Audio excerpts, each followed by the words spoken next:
Okay,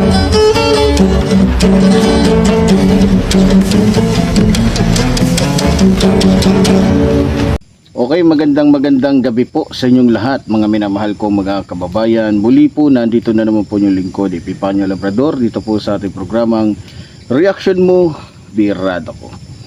So, sa gabi pong ito, mga minamahal kong mga kababayan, hindi po natin pwedeng kalimutan na pasalamatan din maging ating minamahal na Pangulong Ferdinand Marcos Jr.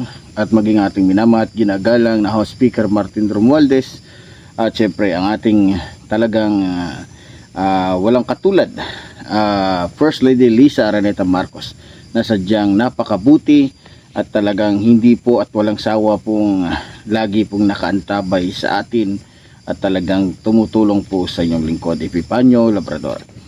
Okay, mga minamahal ko mga kababayan, pinasasalamatan ko rin yung ating mga kababayan sa abroad, maging yung ating mga kababayan na lagi pong sumusuporta sa inyong lingkod. Sa kabila po ng ating mga pagsubok na pinagdaraanan dahil nga po sa ating pagbubunyag ng mga katiwalian o pagbatikos sa mga tiwaling malaking tao, no? May mga taong sakim sa pera at kapangyarihan na kung saan ay ginagamit yung kanilang pagiging maimpluwensya para po sa kanilang sariling interes.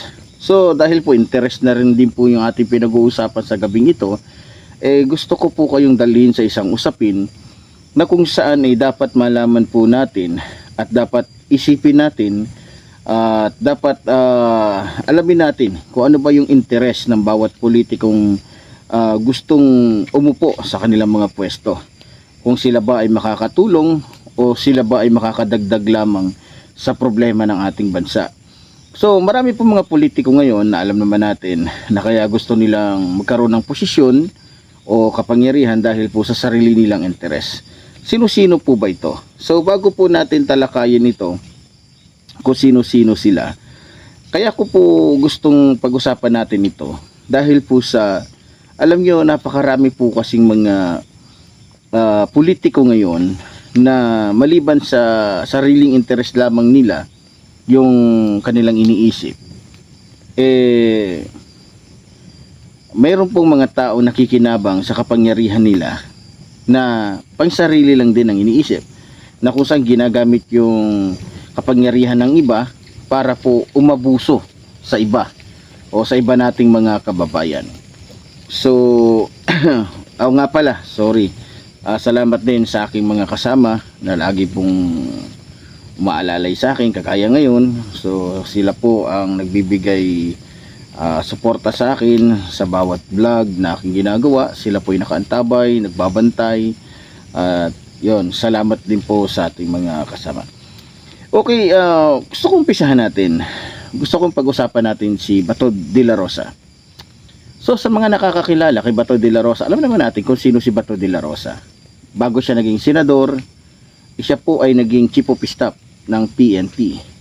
So alam naman natin na nung siya ay naging chief of staff ng PNP, siya ay sunod-sunuran sa kagustuhan ng kanyang amo, bagamat yung pinag-uutos ng kanyang amo ay hindi na tama, hindi na mabuti, na kung saan naging isa siya sa pangunahing suspect na dapat panagutin sa pagpapapatay sa libu-libong mga tao, na kung susumahin ho natin, kung ating pong pag-iisahin lahat, kung kikwentahin natin, halos humigit 30,000 po ng mga Pilipino ang talagang pinapatay ho na tinanggalan ng karapatan na makulong o sagutin yung kanilang mga kasalanan sa korte. So alam din natin na si Bato de la Rosa tuta po ito o robot po ito ni Rodrigo Roa Duterte. So alam naman natin, hindi lamang po siya ang robot. Kaya ko po sinasabing robot kasi alam nyo, yung robot, pagka kung anong gustong gawin ng kanyang amo, yun ang kanyang sinusunod base sa gustong ipagawa ng kanyang amo. Ganun ang robot eh. So alam nyo, kung titignan nyo po, ilang taon na bang naging senador si Bato de la Rosa? Diba? So 6 years na. 6 years na halos magsi 6 years na siya na naging senador. Ang tanong ko, may nagawa ba siya? Meron ba siyang naipasang batas? Meron ba siyang nagawa para sa ating mga kababayan? Kung tatanungin po natin ang ating mga kababayan, mismo sa parting Mindanao, masasabi talaga natin na halos sa 100% na dapat maibigay niya na tulong o project para sa mga taga Mindanao, masasabi natin nasa 1% lang yung naitulong niya, naibigay niya, sapagkat mas naging busy po si Bato de la Rosa sa pagprotekta sa mga kaalyado nila, kakampi nila, kumbaga kasama nila sa kanilang triad o sa kanilang sindikato. So, doon siya naging busy. Naging busy siya sa mga kasamahan nila na dinidepensahan niya gamit ang kanyang kapangyarihan. So sa loob ng 6 years, wala pong ibang nagawa si Bato de la Rosa kundi gamitin ang kanyang kapangyarihan sa pagproteksyon, sa pagdepensa sa mga kaalyado nila. No? So wala po siyang ginawa sa loob ng 6 years kundi kumbaga pabanguhin lamang yung kanyang sarili kahit hindi naman siya mabango. Kumbaga lantaran na yung kanyang pagiging mabaho. So sa madaling salita, wala po siyang nagawa. Walang mabuting nagawa sa bansa natin si Bato de la Rosa. Wala po siyang nagawang anuman na talagang may pagmamalaki ng taong bayan. Wala siyang ibang ginawa kundi maging sunod-sunuran sa kanyang amo, maging abogado ng kanilang mga kaalyado, na kung saan ay pinananagot ng ating batas o iniimbestigahan ng ilan nating mga matatapat na senador. Kaya ako sinasabing ilan kasi alam naman natin pagdating dyan sa Senado, mas marami po dyan ang traidor. Mas marami po dyan ang siraulo. Mas marami po sa mga kung bibilangin mo sa 24 na senador natin, halos kumbaga 70% dyan ang masasabi mong mga siraulo, mga gago, no? Yan po totoo, sinasabi ko sa inyo. Wala akong pakialam kahit senador ka pa, presidente nga tinitira natin dito 'di ba? So wala tayong sinisino dito. Gusto ko lang malaman ninyo ang katotohanan. Kaya nga tayo nag-uusap, kaya ako sinasabi sa inyo para malaman ng mga kababayan natin. Ngayon, tapos na tayo kay Bato bilang isang aso, bilang isang tagasunod ni Rodrigo Roa Duterte na walang nagawa sa ating bansa. Ngayon, dumako naman tayo dito kay Bongo, na isa ring tumatakbo ngayon ng pagka-senador. Alam naman nating lahat, siguro hindi naman kayo bulag, na sa loob ng ilang taon na nanungkulan si Bato de la Rosa ay si Bongo, mas marami yung kanyang time na magtrabaho kasama si Digongyo sa kanyang sariling tahanan, na kung saan kahit siya ay senador na, siya ay nasa kanyang trabaho pa rin bilang isang balalay o bilang isang bobong balalay, na wala siyang ibang ginawa kundi maging tagahugas ng plato ni Digongyo, maging tagaligpit ng pagkain o pinagkainan ni Digongyo, maging tagahugas ng puwet ni Digongyo, maging tagabitbit ng bag ni Digongyo. Samantalang yung mga Pilipino na dapat sana ay nakakatikim sa kanya ng serbisyo ay hindi nakakatikim. Dahil mas naging busy siya, sa 100% is 97% yung kanyang pagsiservisyo dito kay Rodrigo Roa Duterte kaysa sa mga Pilipino. So kaya nga, kung makikita ninyo mga minamahal ko mga kababayan, wala din po itong naipasang batas. Bakit? Dahil wala namang alam talaga to sa batas Ang alam lang nito, magbitbit ng baril kasama yung kanyang amo, tagabitbit ng bag ng kanyang amo, tagapunas ng pawis ng kanyang amo, tagahimod ng puwet ng kanyang amo. Yun lang. Kaya nga, kung sisilipin nyo pong mabuti, aalamin nyo pong mabuti, etong dalawang politikong ito ay masasabi mong mga trapo, mga walang silbi, palamunin lamang ng mga Pilipino, na kung saan ay sumasahod ng napakalaki at nakakapagnakaw ng bilyon-bilyon. Alam niyo po ba kung magkano ang nakukuha ng bawat isang senador kada isang taon sa kanilang mga proyekto? 3 bilyon kung di ako nagkakamali. Pinakamababa na yun. Ang tanong, saan napunta? Saan napupunta yon? Anong mga proyekto yung nagawa ni Bongo? Anong mga proyekto yung nagawa ni Bato? 'Di ba? Oh, so dito hindi ko muna isasali si Robin Tanga kasi hindi pa naman siya kumbaga matagal pa yung kanyang panunungkulan. No, bagamat ito isa rin tanga, isang gagong senador na walang kakwenta-kwenta, 'di ba? So kaya ko po sinasabi sa inyo to. Mahalaga po ang pera na ipinapasweldo natin sa mga nanunungkulan sa ating gobyerno. At hindi po biro yung perang ibinibigay natin sa bawat nanunungkulan sa ating gobyerno. Balita ko, hindi ako nagkakamali, pag senador ka, pinakamababa yata is 70 o 100, hindi ko alam. Pero sa tingin ko, dyan naglalaro every month. 'Di ba? So hindi pa kasama doon yung allowance nila, hindi pa kasama doon yung travel, kung ano-ano man yung mga binibigay sa kanila. 'Di ba? So malaking halaga 'yon para sa ating mga mahihirap o mga dukhang Pilipino na umaasa ng kanilang maayos na serbisyo pero walang nakakarating sa atin. Alam nyo, nakakalungkot lang kasi noon pa man ay talagang maraming mga mahihirap ang umaasa na sana magkaroon tayo ng mga politikong may puso sa mga dukhang katulad natin. Pero habang patagal ng patagal, sa 10 daliri mabibiling malalamang sa isang daliri yung masasabi mong mabuti, tapat at mayroong malasakit sa mga Pilipino. Yes, sana wag masasaktan yung ating mga politiko. Alam naman natin na sa 100 politiko, swerte na lang kung merong 2, 3, 5 na politiko dyan na masasabi natin may tunay na malasakit, may tunay na awa, may tunay na pagmamahal sa ating inambayan, lalong-lalo na sa ating mga kababayang mga maralita. Ngayon, mga minamahal ko mga kababayan, sino pa ba yung mga politikong walang kwenta at matuturing nating trapo, may tuturing natin na robot? So, isama na natin dito si Marcoleta. Si Marcoleta po ay membro po ng kultong reliyon na pinaghaharian po ngayon ng isang Mongoloid na leader ng isang kultong masasabi mong Iglesia ni Manalong Kulto. So, itong politikong ito,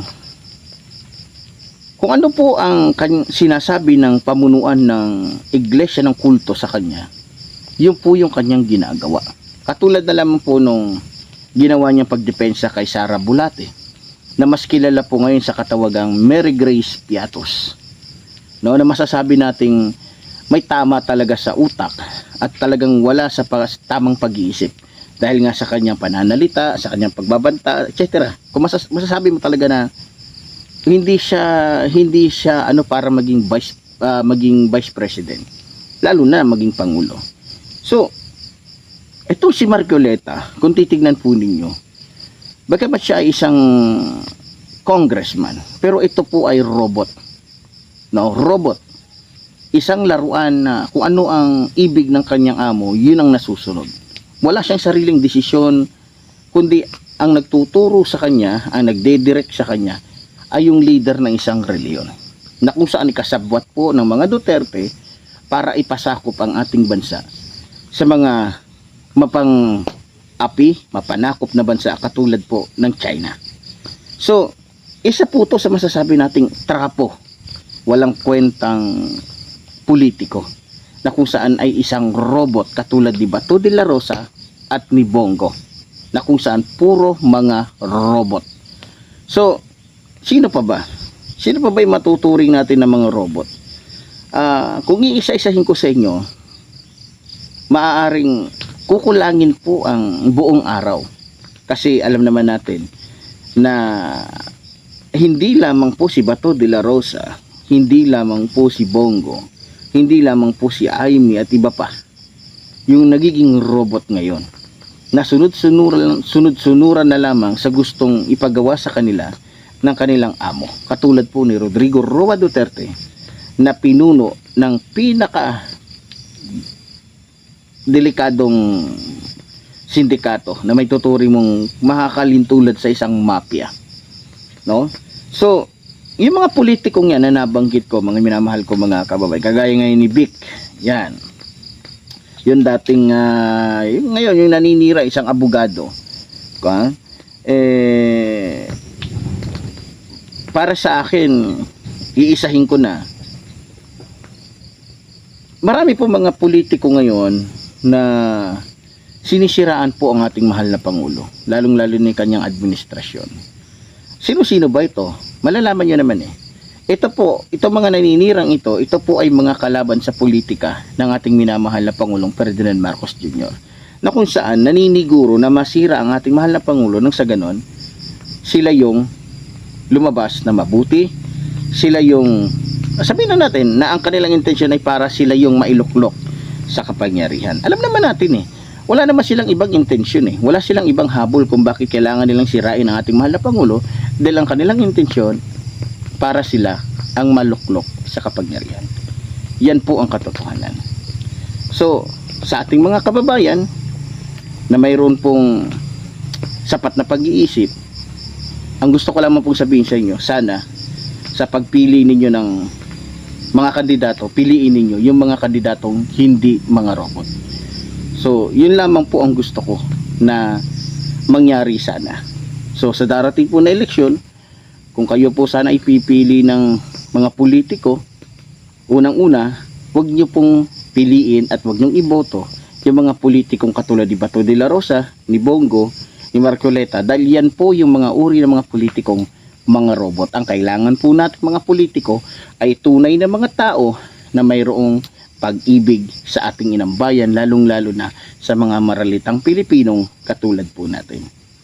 Hindi natin kailangan ng mga robot. Robot na kung saan ay ginagamit yung kanilang kapangyarihan para dumipensa, para maging abogado sa mga kaalyado nilang nasasakote, nahuhuli o pinananagot ng ating batas. So, sana naintindihan nyo po.